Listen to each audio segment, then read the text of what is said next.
Saudara-saudaraku, kisah ini benar-benar bikin bulu kuduk merinding. Bayangkan, seorang jemaah haji yang sudah mengenakan pakaian ihram, tiba-tiba berubah menjadi seekor B4B1 di tengah-tengah Ka'bah saat melakukan tawaf. Orang-orang berlarian ketakutan. Suasana yang awalnya penuh khusyuk berubah menjadi kepanikan. Bagaimana ini bisa terjadi? Apakah ini sebuah azab atau justru tanda kebesaran Allah? Simak kisah lengkapnya sampai akhir.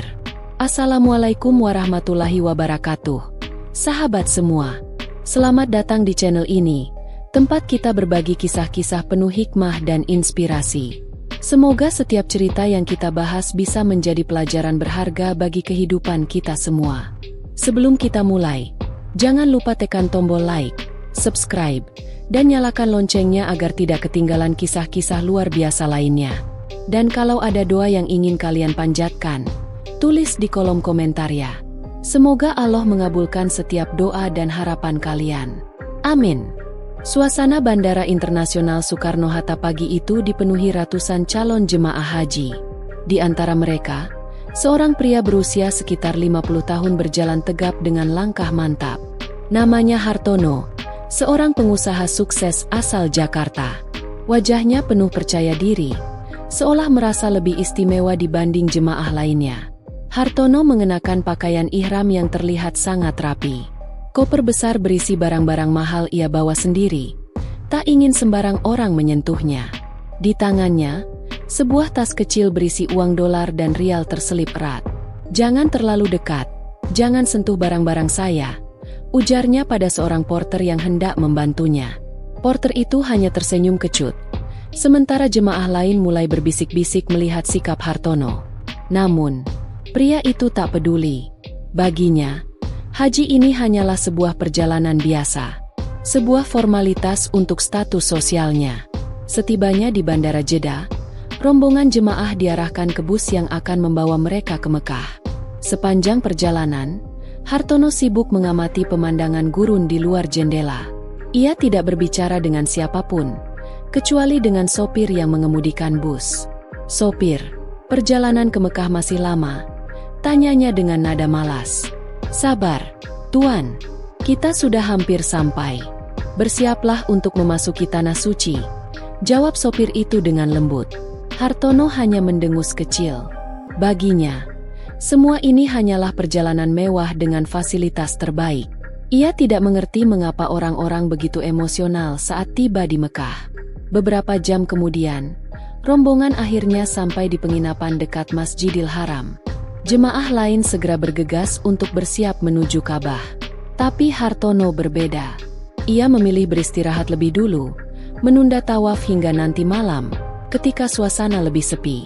"Buat apa berdesak-desakan di siang bolong?" gumamnya, tersenyum kecil. Tanpa disadari, seorang lelaki tua yang duduk tak jauh darinya menatapnya dengan tajam. Lelaki itu menghela napas panjang, seakan ingin mengatakan sesuatu, tetapi ia memilih diam. Suara adzan berkumandang dari Masjidil Haram, menggetarkan hati setiap orang yang mendengarnya. Namun, di kamar hotelnya, Hartono masih duduk santai, tidak bergegas seperti jemaah lainnya. Ia belum tahu bahwa malam ini akan menjadi malam yang tak akan pernah ia lupakan seumur hidupnya.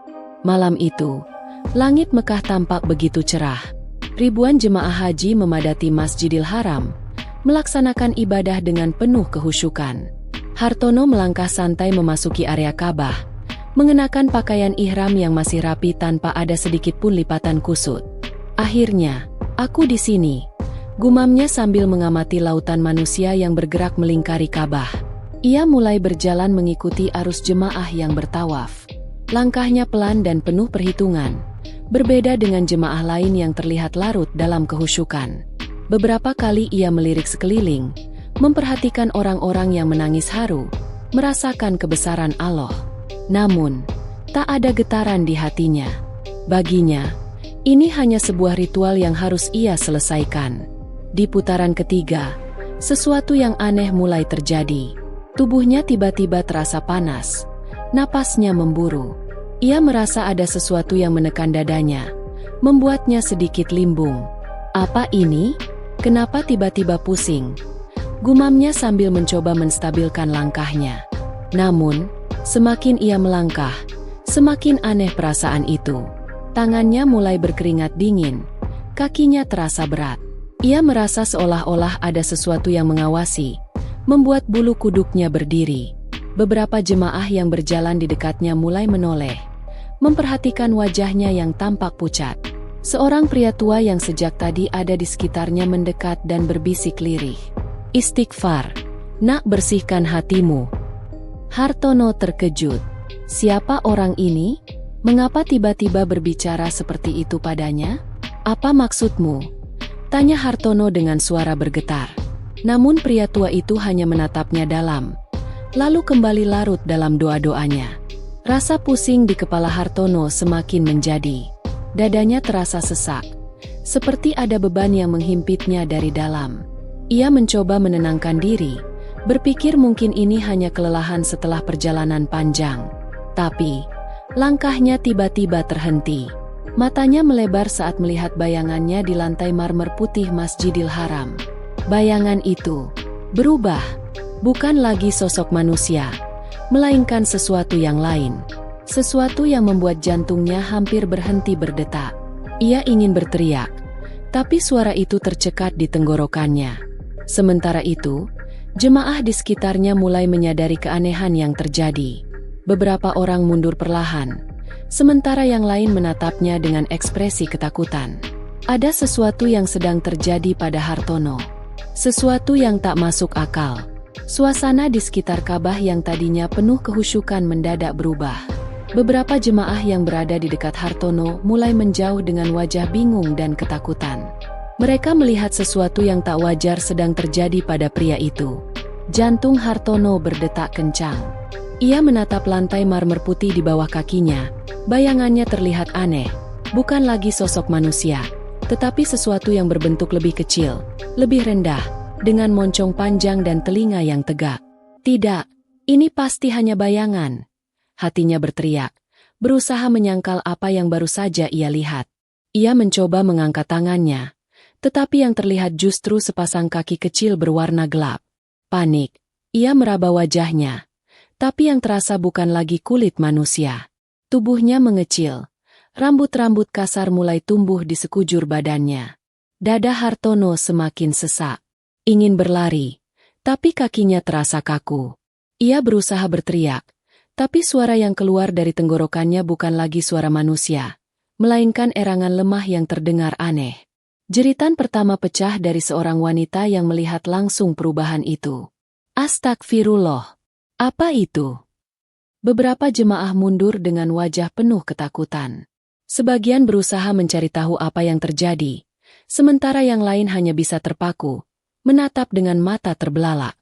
Di tengah kepanikan itu, seorang lelaki berjubah putih berdiri tak jauh dari Hartono, memperhatikannya dengan tatapan dalam. Wajahnya penuh ketenangan, seolah sudah mengetahui apa yang akan terjadi. Hartono sendiri masih mencoba memahami apa yang menimpanya. Otaknya berputar cepat, menolak kenyataan bahwa tubuhnya telah berubah. Ia ingin berbicara, ingin meminta tolong, tapi lidahnya sudah tak lagi bisa mengucapkan kata-kata. Beberapa penjaga masjid mulai bergerak ke arahnya, ingin memastikan apa yang sebenarnya terjadi. Jemaah lain mulai membaca ayat-ayat suci dengan suara bergetar, seakan memahami bahwa yang terjadi di hadapan mereka bukan sesuatu yang biasa. Saat itu, di tengah kepanikannya, hati Hartono mulai diterpa ketakutan yang belum pernah ia rasakan sebelumnya. Ia mulai menyadari sesuatu yang seharusnya ia pahami sejak dulu. Tapi semuanya sudah terlambat. Tubuh Hartono kini sudah tak lagi seperti manusia.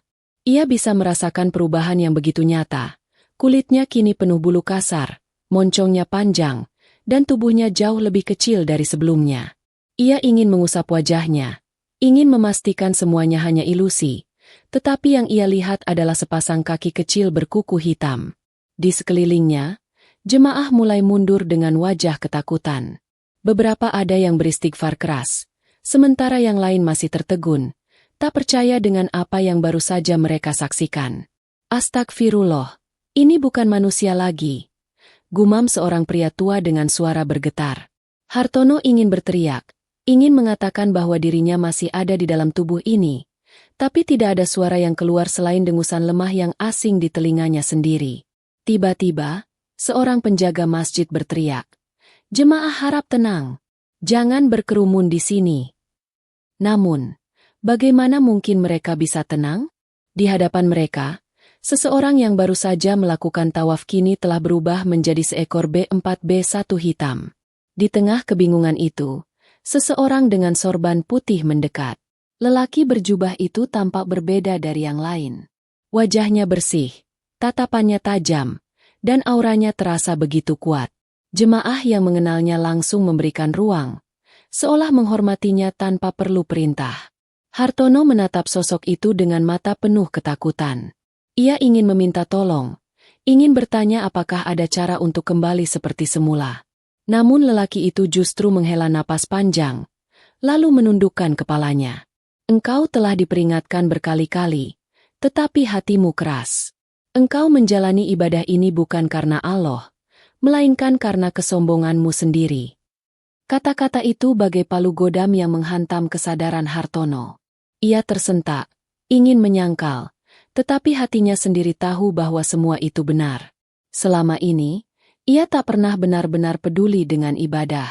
Haji baginya hanyalah status sosial, simbol kebanggaan yang bisa ia pamerkan sepulang ke tanah air. Ia bahkan merasa lebih tinggi dibanding jemaah lain hanya karena kekayaannya.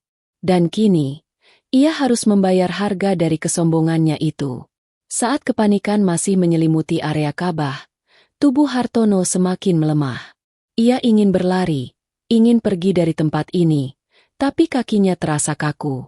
Jemaah yang tadinya hanya menatap, kini mulai melafalkan doa dengan suara bergetar. Sementara itu, lelaki bersorban putih masih berdiri di tempatnya, menatap Hartono dengan sorot mata yang sulit dijelaskan. Dan di dalam tubuh kecilnya yang terkutuk, hati Hartono menjerit dalam penyesalan yang tak terperi.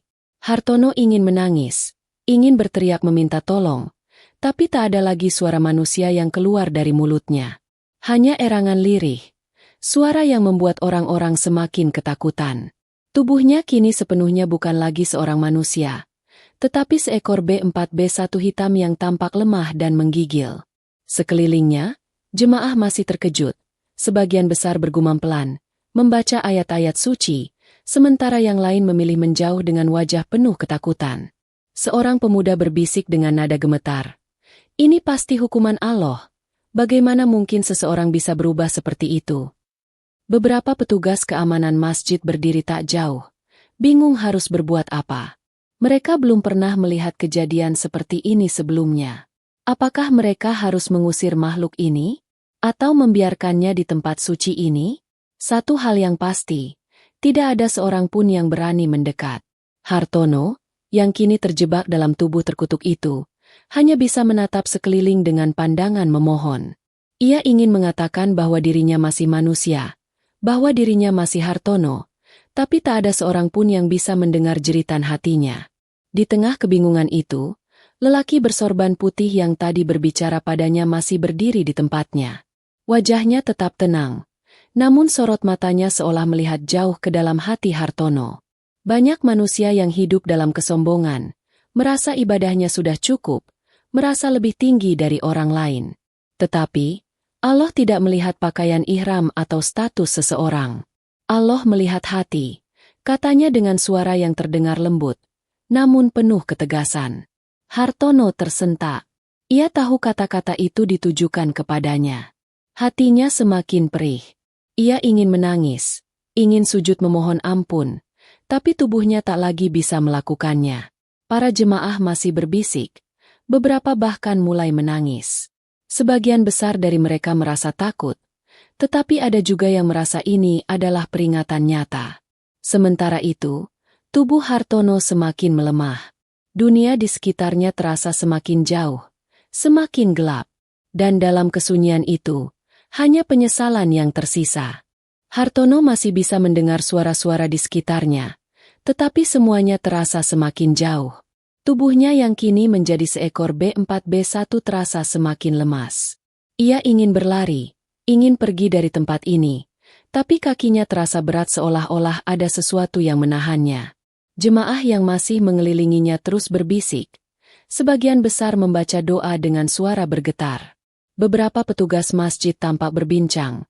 Wajah mereka dipenuhi kebingungan dan ketidakpercayaan. "Apa yang harus kita lakukan?" tanya salah satu petugas dengan nada ragu. "Bawa keluar dari masjid.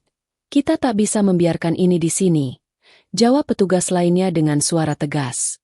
Namun, sebelum mereka sempat bergerak, lelaki bersorban putih itu mengangkat tangannya, memberi isyarat agar tidak ada yang mendekat. Hartono menatapnya dengan penuh harap, seolah-olah lelaki itu adalah satu-satunya yang bisa menolongnya. Ia ingin berteriak, ingin mengatakan bahwa dirinya bukan seekor B4B1, bahwa dirinya masih manusia. Tetapi semua usahanya sia-sia. Tidak ada yang bisa mengerti jeritan hatinya. Perlahan-lahan, jemaah mulai bergerak mundur, menjauh dari Hartono. Tak ada seorang pun yang ingin terlalu dekat dengan makhluk yang dianggap najis itu. Hartono merasakan sesuatu yang menusuk di dadanya. Bukan rasa sakit fisik, tapi rasa pedih yang lebih dalam, lebih menyiksa. Ia merasa begitu hina, begitu rendah. Dulu, ia memandang remeh orang-orang yang dianggapnya tidak setara dengannya. Kini, justru dirinya yang berada di titik terendah, lebih rendah dari semua manusia yang ada di tempat itu. Tiba-tiba, tubuhnya kembali bergetar hebat. Pandangannya semakin kabur. Suaranya semakin serak. Ia bisa merasakan sesuatu yang aneh, seolah-olah ada kekuatan yang menariknya ke dalam kegelapan yang lebih dalam. Di saat yang bersamaan, lelaki bersorban putih itu menutup matanya, seolah sudah mengetahui apa yang akan terjadi selanjutnya. Suasana di sekitar Ka'bah semakin hening, ketegangan terasa menggantung di udara. Dan di tengah-tengah ketakutan yang merayap, sesuatu yang lebih besar sedang menanti. Tubuh Hartono yang telah berubah menjadi seekor B4B1 kini bergetar hebat. Rasa sakit yang menusuk dadanya semakin menjadi-jadi, seolah ada sesuatu yang menariknya ke dalam kegelapan yang tak berujung. Ia ingin menolak, ingin melawan, tapi tubuhnya terlalu lemah. Tiba-tiba, udara di sekitar Ka'bah terasa lebih berat. Jemaah yang masih berada di sana merasakan hawa yang tak biasa. Sebagian dari mereka mulai menangis, sementara yang lain terdiam dengan mata penuh ketakutan.